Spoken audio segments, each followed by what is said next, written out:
जय हिंद दोस्तों, आपका बहुत बहुत स्वागत है।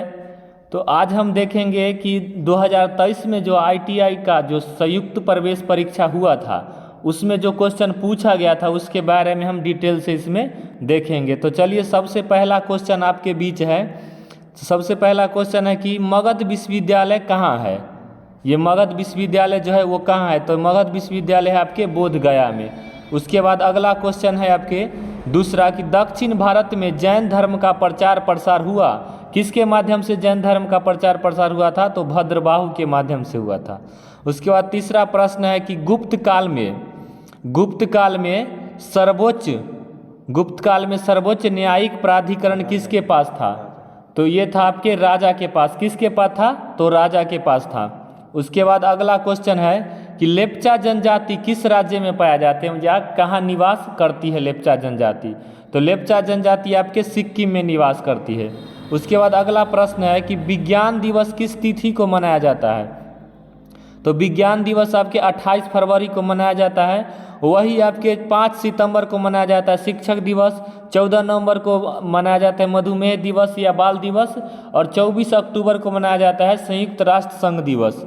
उसके बाद अगला प्रश्न है कि महात्मा गांधी की मृत्यु कब हुई थी, तो महात्मा गांधी की मृत्यु हुआ था 30 जनवरी 1948 को। कब हुआ था, 30 जनवरी 1948 को। उसके बाद अगला प्रश्न है कि माइक्रोसॉफ्ट विंडो कब निकला था, तो माइक्रोसॉफ्ट विंडो निकला था आपके 1983 में। कब निकला था, तो 1983 में। उसके बाद अगला प्रश्न है कि आईफोन का अनावरण कब हुआ था, तो आईफोन का अनावरण हुआ था आपके 2007 में। कब हुआ था, तो 2007 में। अगला प्रश्न है कि ताजमहल कब बन गया था, तो पूछ रहा है कि कब बनकर तैयार हो गया था, तो ताजमहल बनकर तैयार हो गया था 1948 में, जबकि इसका नींव जो था वो 1631 में नींव पड़ा था और 1648 में ये बनकर तैयार हो गया था।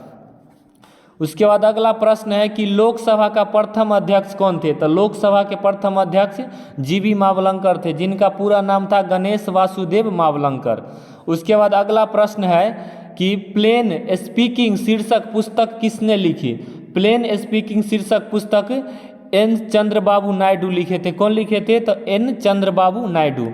उसके बाद अगला प्रश्न है कि भारतीय संविधान में संशोधन का प्रावधान है। किस अनुच्छेद में संशोधन का प्रावधान, तो अनुच्छेद 368 में है संविधान संशोधन का प्रावधान। उसके बाद अगला प्रश्न है कि स्वतंत्र भारत का प्रथम गवर्नर जनरल कौन था, तो ये देखिए क्वेश्चन में कितना फंसाया है कि स्वतंत्र भारत पूछा है, तो स्वतंत्र भारत का पहला गवर्नर जनरल लॉर्ड माउंटबेटन था। उसके बाद अगला प्रश्न है कि भारत के संविधान को किसने अंगीकार किया, तो भारत के संविधान को अंगीकार कौन किया था, तो अंगीकार किया था आपके संविधान सभा। कौन किया था अंगीकार, तो संविधान सभा ने अंगीकार किया था, जबकि पूरे जनता ने क्या किया था, इसको स्वीकार किया था। उसके बाद अगला प्रश्न है कि मौलिक अधिकार किस प्रकार निलंबित किए जा सकते हैं, तो मौलिक अधिकार जो है आपके कब निलंबित किए जा सकते हैं, तो इसका आंसर सी होगा। कब, यदि राष्ट्रपति आपातकाल के समय राष्ट्रपति इस हेतु आदेश जारी कर दे। जब आपातकाल की स्थिति होती है तो राष्ट्रपति आदेश जारी कर देता है कि आपातकाल लागू होगा, तो उस स्थिति में मौलिक अधिकार क्या हो जाते हैं, निलंबित हो जाते हैं। उसके बाद अगला प्रश्न है कि राज्यसभा किसके द्वारा भंग किया जा सकता है, तो राज्यसभा को राष्ट्रपति भंग कर सकते हैं। कौन कर सकते हैं, तो राष्ट्रपति भंग कर सकते हैं। उसके बाद अगला प्रश्न है कि राज्य के राज्यपाल अपने कार्य हेतु किसके प्रति उत्तरदायी होते हैं, तो राज्य का राज्यपाल जो है वो राष्ट्रपति के प्रति उत्तरदायी होते हैं। किसके प्रति, तो राष्ट्रपति के प्रति। उसके बाद है भारत में किसे न्यायिक समीक्षा का अधिकार है, मतलब न्याय जो करेगा उसका समीक्षा करने का अधिकार किसके पास है, तो यह है सर्वोच्च न्यायालय के पास। किसके पास है, सर्वोच्च न्यायालय के पास। राष्ट्रपति के चुनाव में विवाद के मामले को संदर्भित किया जाता है, मतलब कि राष्ट्रपति का जो चुनाव में विवाद होगा उसका जो कौन करेगा निपटारा, तो वो करता है आपके सर्वोच्च न्यायालय। कौन करते हैं, सर्वोच्च न्यायालय। उसके बाद अगला प्रश्न है कि वायुमंडल के किस मंडल में ओजोन परत पाई जाती है, तो ओजोन परत आपके समताप मंडल में पाया जाता है। किसमें, तो समताप मंडल में। उसके बाद अगला प्रश्न है कि भारत में हरित क्रांति में सर्वाधिक किसे प्रभावित किया, तो 1967-68 में जो हरित क्रांति हुआ था उसमें सबसे ज़्यादा आपके गेहूं को प्रभावित हुआ था कि गेहूं के फसल में अचानक वृद्धि हो गया था, गेहूं के उत्पादन में। उसके बाद अगला प्रश्न है कि देश में ऑपरेशन फ्लड की शुरुआत का श्रेय किसे दिया जाता है? तो ऑपरेशन फ्लड क्या है? तो ये दूध में जो क्रांति हुआ था उसको ही कहा गया है आपके ऑपरेशन फ्लड। तो ये हो गए आपके वर्गीज कुरियन। कौन थे? तो वर्गीज कुरियन थे। उसके बाद अगला प्रश्न है आपके प्रश्न नंबर 23 है, कह रहा है कि संयुक्त राष्ट्र संघ का मुख्यालय कहाँ है? तो संयुक्त राष्ट्र संघ का मुख्यालय है आपके न्यूयॉर्क में है। कहाँ है? न्यूयॉर्क में है। उसके बाद अगला प्रश्न है छत्तीसगढ़ राज्य की स्थापना किस वर्ष हुई थी? तो छत्तीसगढ़ राज्य की स्थापना आपके हो गया था कब? तो ये हो गया था 2000 ईस्वी में। कब हुआ था? 2000 ईस्वी में हुआ था। उसके बाद अगला प्रश्न है कि संयुक्त राष्ट्र संघ में सुरक्षा परिषद मतलब सिक्योरिटी काउंसिल की अस्थायी सदस्यों की संख्या कितनी है? तो जो सुरक्षा परिषद में अस्थायी सदस्य है मतलब परमानेंट जो सदस्य है उसकी टोटल संख्या कितनी है ये पूछ रहा है। तो इसकी टोटल संख्या आपके 5 है। कितना है? 5 है। अगला प्रश्न है महावीर का जन्म 6वीं शताब्दी में किस स्थान पर हुआ? तो महावीर जी का जन्म 6वीं शताब्दी में कहाँ हुआ था? तो इनका जन्म हुआ था आपके वैशाली में। कहाँ हुआ था? वैशाली में हुआ था। उसके बाद अगला प्रश्न है कि सांची के स्तूप, सांची का जो स्तूप है का निर्माण किसने करवाया था? तो सांची के स्तूप का निर्माण कौन कराया था? तो ये आपके अशोक ने करवाया था। किसने कराया था? अशोक ने। उसके बाद अगला प्रश्न है कि रियाल किस देश की मुद्रा का नाम है? तो रियाल हो गया कहाँ की मुद्रा का नाम? तो ये आपके सऊदी अरब का मुद्रा का नाम है। कहाँ का? तो सऊदी अरब की मुद्रा का नाम है। उसके बाद अगला प्रश्न है स्वतंत्र भारत के प्रथम शिक्षा मंत्री कौन थे? तो प्रथम शिक्षा मंत्री थे आपके अबुल कलाम आज़ाद। कौन थे? तो अबुल कलाम आज़ाद थे। उसके बाद अगला प्रश्न है कि पुरी स्थित विश्व प्रसिद्ध जगन्नाथ मंदिर का निर्माण किसने कराया? तो जगन्नाथ मंदिर जो है पुरी में उसका निर्माण किसने करवाया था? तो उसका निर्माण कराया था अनंत बर्मन ने। किसने करवाया था? तो अनंत बर्मन ने कराया था। अगला प्रश्न है कि मंगल के कितने उपग्रह हैं? मंगल ग्रह जो है उसके कितने उपग्रह है? तो 2 है उसके उपग्रह। कौन कौन? तो फोबोस और डीमोस है। कौन कौन है? फोबोस और डीमोस।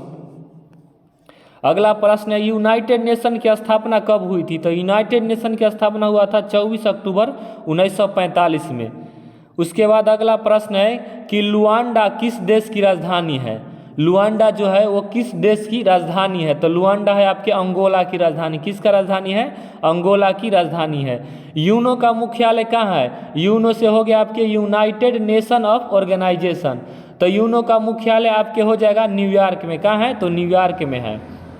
उसके बाद अगला प्रश्न है नोबेल पुरस्कार से किसे सम्मानित किया गया है? तो नोबेल पुरस्कार से आपके रविन्द्रनाथ टैगोर को किया गया है। ये जो दिया हुआ ऑप्शन है इसमें सिर्फ रविन्द्रनाथ टैगोर को ही दिया गया था। कब? तो 1913 में। इन्होंने जो एक पुस्तक लिखी थी गीतांजलि उसके लिए इनको नोबेल पुरस्कार दिया गया था।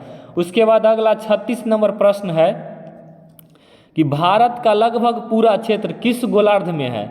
तो भारत का जो पूरा क्षेत्र है वो किस गोलार्ध में है ये पूछ रहा है इस प्रश्न में। तो इसका आंसर हो जाएगा आपके बी हो जाएगा। कौन? उत्तर पूर्वी गोलार्ध में। किस में है? तो उत्तर पूर्वी गोलार्ध में है। जैसे देखिए यहाँ पर है आपके भूमध्य रेखा और यहाँ पे है कर्क रेखा। तो भारत का स्थिति यहाँ पर पड़ता है, इसीलिए ऐसे अगर बांटते हैं तो यहाँ पे हो जाएगा ये उत्तर पूर्व। इसीलिए भारत किस क्षेत्र में पड़ जाता है? उत्तर पूर्वी गोलार्ध में। उसके बाद अगला प्रश्न है न्यूट्रॉन की खोज किसने की थी? तो न्यूट्रॉन की खोज किसने की थी? तो ये किया था जेम्स चैडविक ने। किसने किया था? जेम्स चैडविक ने। इसका ट्रिक याद रखिएगा ईटा पर नाथ। तो इससे हो जाएगा इलेक्ट्रॉन के हो जाएगा थॉमसन और पर से हो जाता है प्रोटॉन के रदरफोर्ड और नाथ से न्यूट्रॉन के हो जाता है चैडविक, जेम्स चैडविक।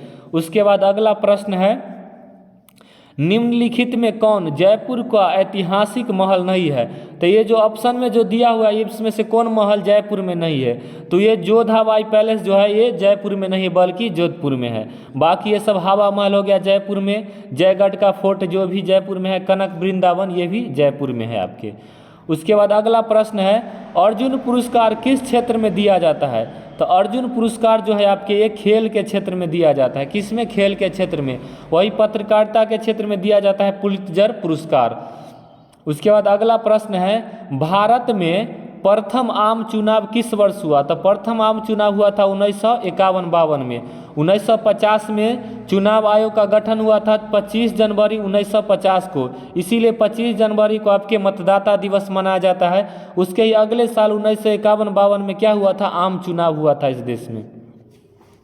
उसके बाद अगला प्रश्न है, भारत आने वाला प्रथम यूरोपीय कौन थे? मतलब व्यापार के लिए जो भारत आया था उसमें से प्रथम यूरोपीय कौन था, यह क्वेश्चन पूछ रहा है। यहाँ देखिए क्वेश्चन पूछा कैसे कि व्यापार के लिए जो आया था, शासन करने के लिए नहीं बल्कि व्यापार के लिए जो भारत में सबसे पहले आया था। तो सबसे पहले कौन आया था आपके? तो पुर्तगाली आया था। कौन आया था? पुर्तगाली। और सबसे अंतिम में पुर्तगाली ही गया था। सबसे अंतिम में यह आया कब था? तो 1498 में जो वास्को डी गामा आया था, और वही सबसे अंतिम में कब गया था? तो 1961 में ये गया था। उसके बाद अगला प्रश्न है कि ऋग्वेद में निम्नलिखित में से किस नदी का उल्लेख नहीं है? तो इसमें से आपके रावी नदी के बारे में ऋग्वेद में उल्लेख नहीं किया गया है। सबसे ज़्यादा बार सरस्वती नदी का उल्लेख है और मात्र एक बार है इसमें गंगा नदी के बारे में उल्लेख किया गया है। अगला प्रश्न है कि गांधी जी को अर्धनग्न फकीर किसने कहा था? तो अर्धनग्न फकीर इनको विंस्टन चर्चिल ने कहा था। किसने? विंस्टन चर्चिल ने। उसके बाद अगला प्रश्न है कि निम्नलिखित में से अश्वमेध यज्ञ का यह जो आयोजन किसने किया था? अश्वमेध यज्ञ जो होता है उसका आयोजन किसने किया था? तो ये आपको किया था किसने? तो समुद्रगुप्त ने। किसने किया था? तो समुद्रगुप्त ने किया था अश्वमेध यज्ञ। कन्याकुमारी निम्नलिखित में से कहाँ स्थित है? तो कन्याकुमारी आपके तमिलनाडु राज्य में है। कहाँ है? तमिलनाडु में। भारत में पंचायती राज का आरंभ किस वर्ष हुआ? तो पंचायती राज के बारे में सबसे पहले आरंभ कब हो गया था, ये पूछ रहा है क्वेश्चन में। तो पंचायती राज का आरंभ हुआ था 1959 में। कहाँ कब हुआ था? 1959 में सबसे पहले हुआ था पंचायती राज का आरंभ। भारत में सामुदायिक विकास कार्यक्रम कब आरंभ हुआ? ये जो है सामुदायिक विकास कार्यक्रम पूछ रहा है। तो सामुदायिक विकास कार्यक्रम हुआ था आपके 2 अक्टूबर 1952 में। कब हुआ था? 2 अक्टूबर 1952 में। अगला प्रश्न है कि DCM ट्रॉफी किस खेल से संबंधित है? DCM ट्रॉफी, तो आपका DCM ट्रॉफी जो है वो फुटबॉल खेल से संबंधित है। किससे? फुटबॉल खेल से संबंधित है। अगला प्रश्न है कि 1857 की क्रांति में दिल्ली के नेता कौन थे? तो दिल्ली में जो है बहादुर शाह द्वितीय थे। इन्हीं को रहेगा बहादुर शाह जफर भी लिखेगा, दोनों आपका सेम नाम ही है। उसके बाद अगला प्रश्न है आपके कि निम्नलिखित में से क्या ठोस और द्रव और गैस तीनों अवस्था में पाया जाता है? मतलब तीनों रूप में जो पाया जाता है वो कौन सा आपके होगा? तो ऑप्शन के अनुसार से आपका कौन सा आंसर हो जाएगा? तो हो जाएगा आपके अधातु। अधातु क्या होता है? इसमें धातु और अधातु दोनों का गुण पाया जाता है, इसीलिए ये ठोस द्रव और गैस तीनों अवस्था में पाया जाता है।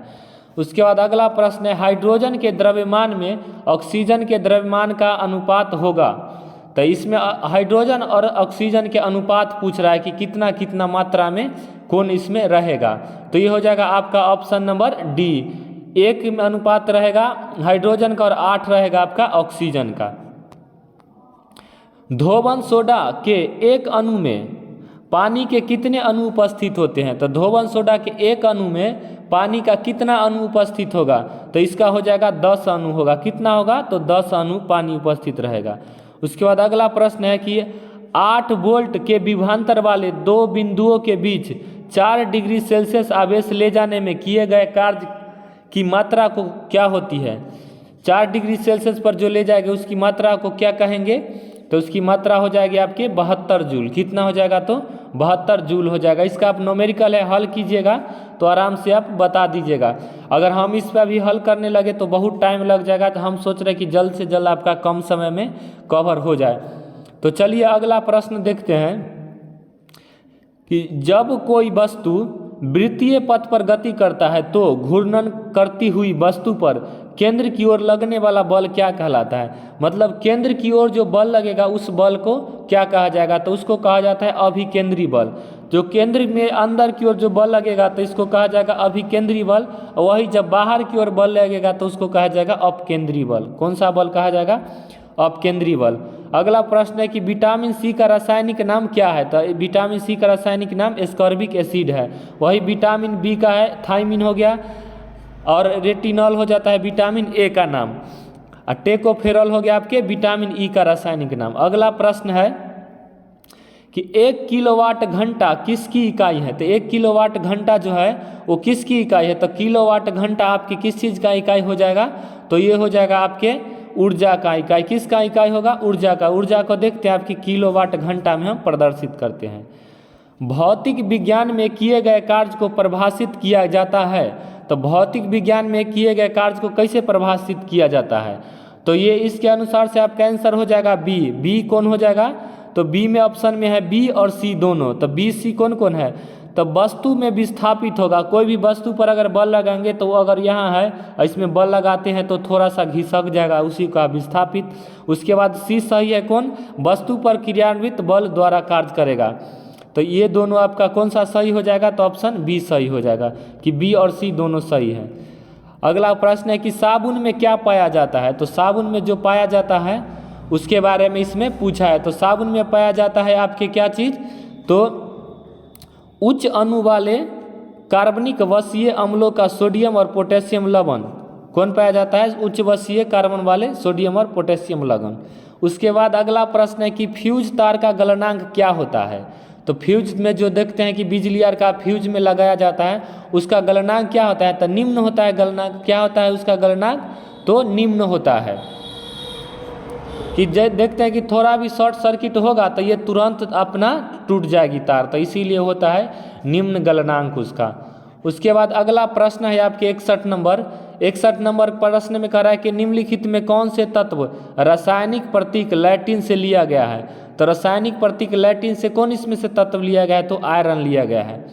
उसके बाद अगला प्रश्न है कि निम्नलिखित में किस अभिक्रिया में ऑक्सीजन हवा में मुक्त होती है। ऑक्सीजन हवा में मुक्त होती है किस प्रक्रिया में। तो ये आपका हो जाएगा प्रकाश संश्लेषण की प्रक्रिया में। किस में होता है। तो प्रकाश संश्लेषण की प्रक्रिया में होता है। सामान्य तौर पर विद्युत धनात्मक तत्वों की संयोजकता कितना होता है। तो सामान्य स्तर पर विद्युत धनात्मक तत्व की संयोजकता 1 2 3 ये तीनों हो सकता है।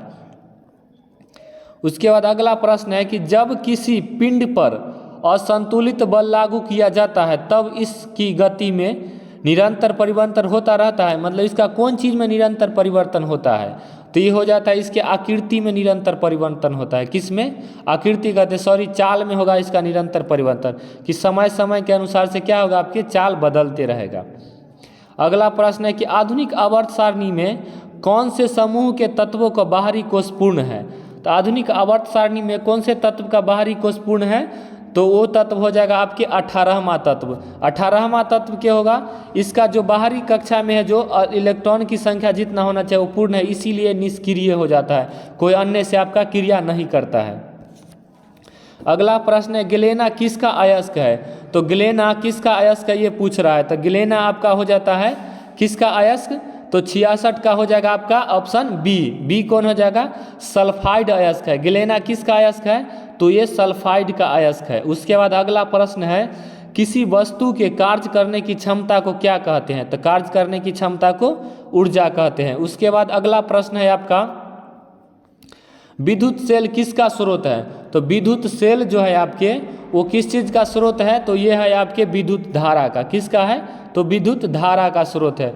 उसके बाद अगला प्रश्न है कि अवतल लेंस से बने प्रतिबिंब का आवर्धन कैसा होता है। तो अवतल लेंस से जो बना होता है प्रतिबिंब उसका आवर्धन 1 से कम होता है, मतलब 1 से कम उसका प्रतिबिंब बनेगा।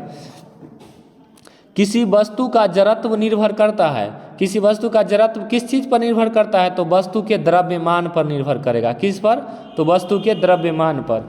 उसके बाद अगला है कि एक सुचालक का प्रतिरोध निम्नलिखित में से किस कारक पर निर्भर नहीं करता। यहाँ देखिए नहीं कह रहा है, तो जिस चीज़ पर निर्भर नहीं करता है वो पूछ रहा है, तो ये करता है दाब पर निर्भर नहीं करता है।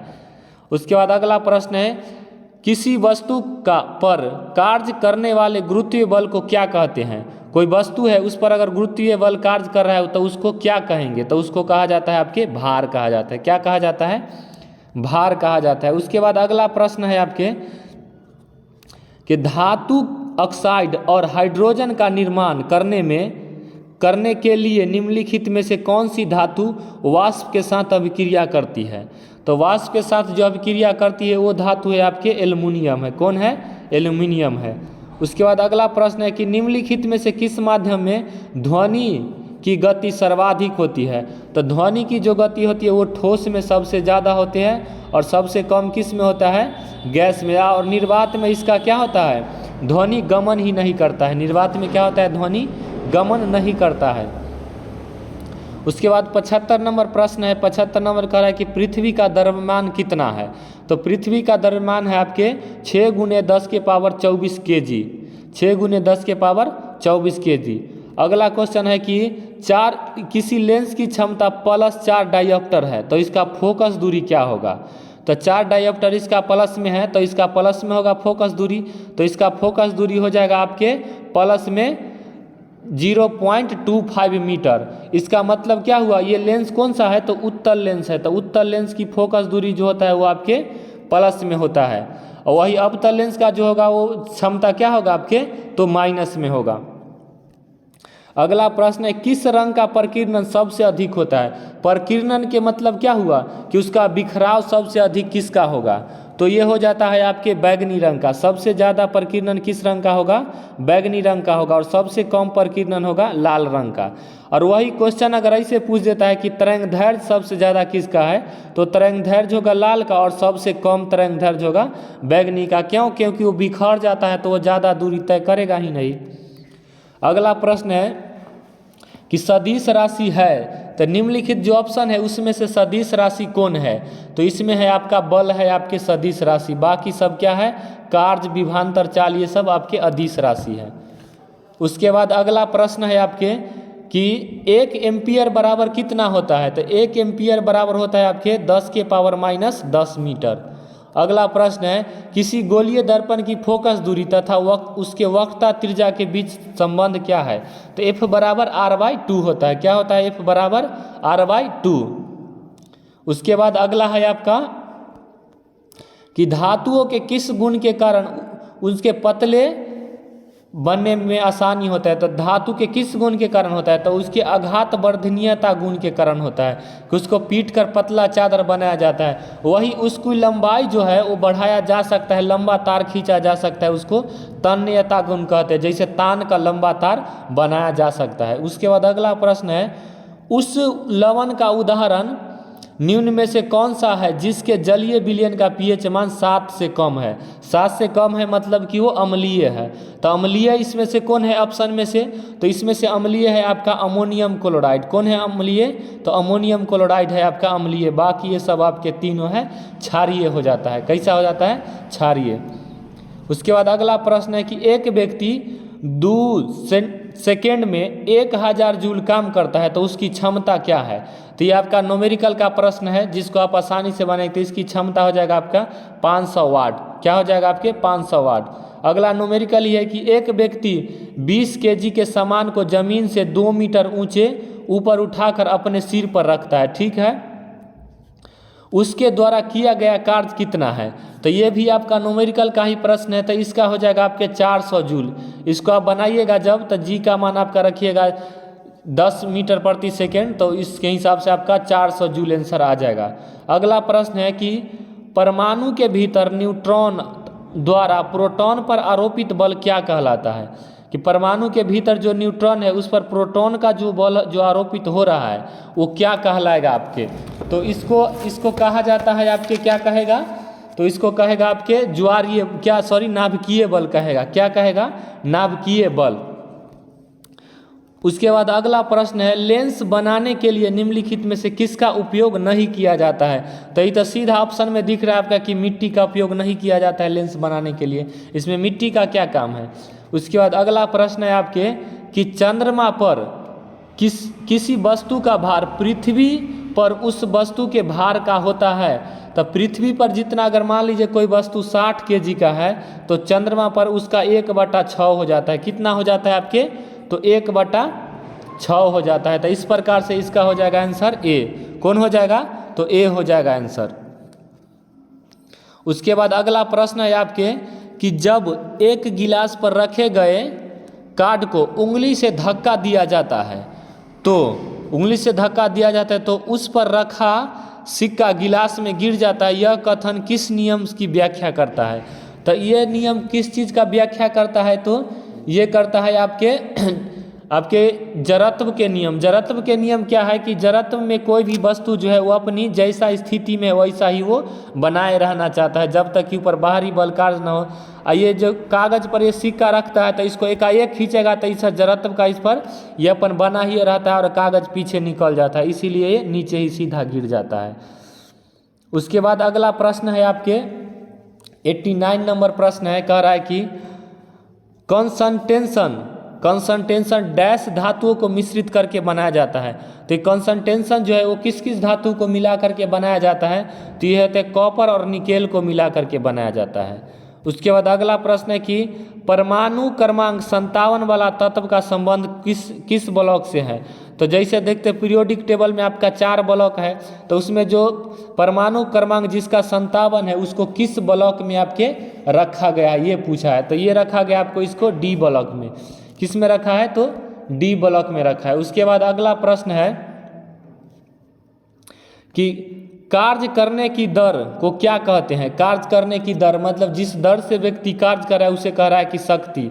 अगर किसी में ज़्यादा शक्ति होगा तो वो ज़्यादा स्पीड में काम करेगा, किसी में कम होगा तो वो कम शक्ति से कार्य करेगा, तो वही कार्य करने की दर को शक्ति कहा गया है।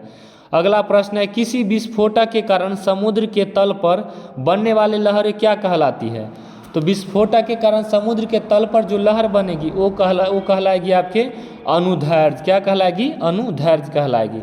उसके बाद अगला प्रश्न है कि कार्य शून्य होने की स्थिति में विस्थापन और लगाए जाने वाले बल के बीच के कोण कितना डिग्री का होता है।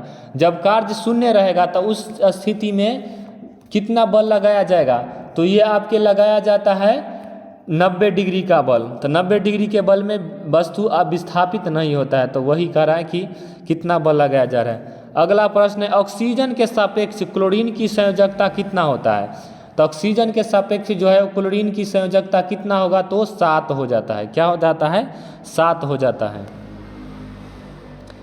अधिक अंतरकोशीय प्रसार के लिए कोशिकीय तरल के रूप में संचरित होती है। तो ये बायोलॉजी का प्रश्न है। तो कोशिकीय के रूप में संचरित होती है, तो ये हो जाता है आपके पैरेनकाइमा का। किसका होता है, तो पैरेनकाइमा का होता है, पैरेनकाइमा का। उसके बाद अगला प्रश्न है हमारे आँख की दूर बिंदु होते हैं, तो दूर बिंदु तो हम कितनों दूर तक देख सकते हैं, तो इसीलिए हो जाएगा आपके अनंत। क्या हो जाएगा, आपके अनंत हो जाएगा। जबकि अगर न्यूनतम पूछता है तो वो होता है आपके 25 सेंटीमीटर। 1 हॉर्स पावर कितने वाट के बराबर होता है, तो ये होता है आपके 746 वाट के बराबर। उसके बाद अगला प्रश्न है आपके, अगला प्रश्न में बोल रहा है 98 नंबर प्रश्न की भार का मात्रक क्या होता है। तो भार का जो होता है मात्रक वो हो जाता है आपके क्या, तो न्यूटन। भार का मात्रक क्या होता है, तो न्यूटन होता है। वही कार्य और शक्ति का मात्रक हो जाता है जूल। कार्य का मात्रक क्या होता है, कार्य और ऊर्जा का मात्रक होता है जूल, और शक्ति का मात्रक वाट होता है। किसका वाट होता है, तो शक्ति का। उसके बाद अगला प्रश्न है कि प्रकाश वर्ष डैश की मात्रक है। तो प्रकाश वर्ष जो है ये है आपके दूरी का मात्रक। किसका है, दूरी का मात्रक। यहाँ पर वर्ष से आप समय का नहीं मान लीजिएगा, ये है आपके दूरी का मात्रक। दूरी की सबसे बड़ी मात्रक कौन है, तो पारसेक है, और उससे छोटी का है आपके प्रकाश वर्ष। प्रकाश वर्ष का मतलब होता है कि 1 वर्ष में प्रकाश द्वारा तय की गई दूरी को प्रकाश वर्ष कहा जाता है। अगला प्रश्न है कि वेग में परिवर्तन की दर को क्या कहते हैं। तो वेग में परिवर्तन की दर को त्वरण कहते हैं। क्या कहते हैं, तो त्वरण कहते हैं। अगला अब 100 के बाद जो है वो गणित का प्रश्न है। तो चलिए, अगर आप समझ रहे होंगे अच्छे से तो चैनल को सब्सक्राइब कर लीजिए, लाइक कर दीजिए वीडियो को, और अपने दोस्तों को भी शेयर कीजिए ताकि उनका भी तैयारी अच्छा हो। तो आप मिलते हैं अब अगली सेट के साथ। तो आज के लिए इतना ही। जय हिंद।